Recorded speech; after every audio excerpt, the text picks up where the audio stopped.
헌법재판소를 폐지하고 대법원에 헌법재판부를 두도록 하겠습니다. 육공 시절의 상징적인 게 헌법재판소입니다. 그런데 그 헌법재판소가 정치적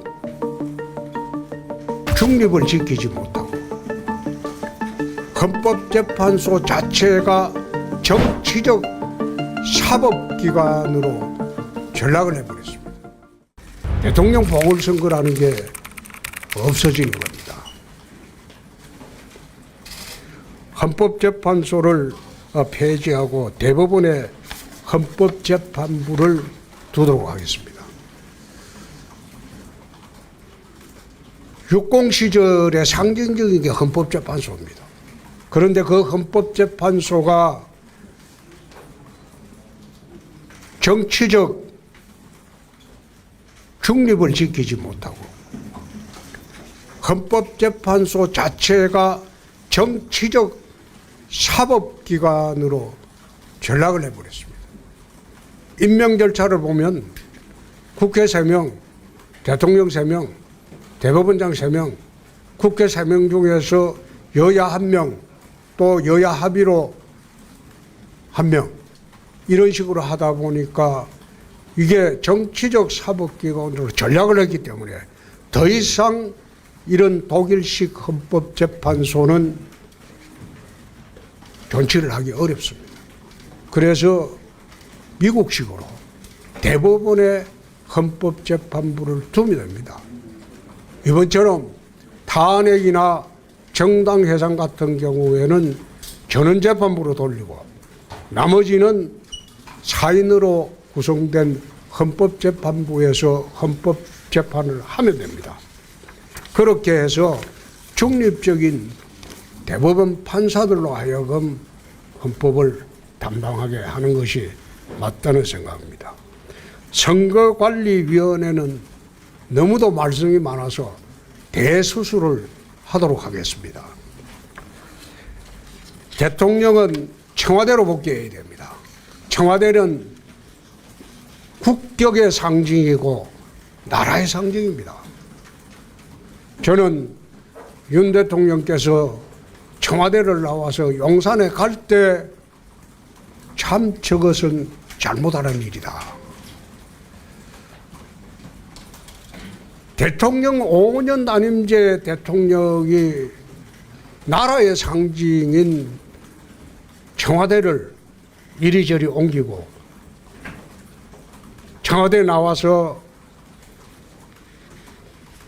용산 한 기퉁이에 있는 것, 나는 그게 맞지 않다는 생각입니다.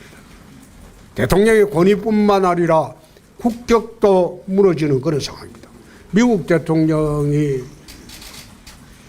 백악관이 마음에 안 든다고 다른 데서 옮기게 하는 그런 제도는 사실상 없습니다.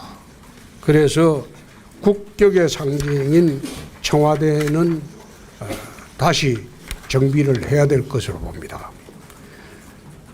고위공직자 범죄수사처를 폐지하고 특별감찰제도를 도입하도록 하겠습니다. 이것은 여러분들이 계엄 수사 과정에서 명백히 보셨듯이 공수처는 그거는 아무런 의미 없는 기관입니다. 신탕평을 통해서 정치를 복원하도록 하겠습니다. 인재를 등용하는데 여야를 가리지 않겠습니다. 우리 편만을 위한 그런 정권은 되지 않도록 하겠습니다. 국익을 최우선으로 하고 좌우를 아우르는 그런 정부를 만들도록 하겠습니다. 중대선거구제를 도입하도록 하겠습니다. 소선거구제는 선거 과정이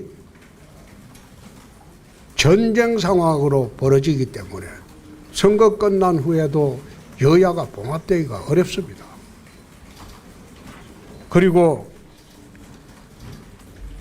영남, 호남 등 지역 독점 구조는 타파되어야 됩니다. 규제법령을 대정비하겠습니다. 우리나라는 여러분들 국회를 가보면 한 회기 동안 수백 건의 법률이 통과가 돼요. 미국 같은 경우에는 그 큰 나라 다스리는데도 새로운 법령이 1년에 100건이 안 됩니다. 법률 하나 통과시키려면 몇 년을 걸쳐서 청문 절차를 거치고 신중에 신중을 거듭합니다. 그러나 우리나라 국회 여러분들 열릴 때마다 오십시오. 수백 건씩 통과가 돼요. 하루에 100몇 건씩 통과가 되죠. 이거는 규제 법령이 너무 많기 때문입니다. 대정비를 하겠습니다.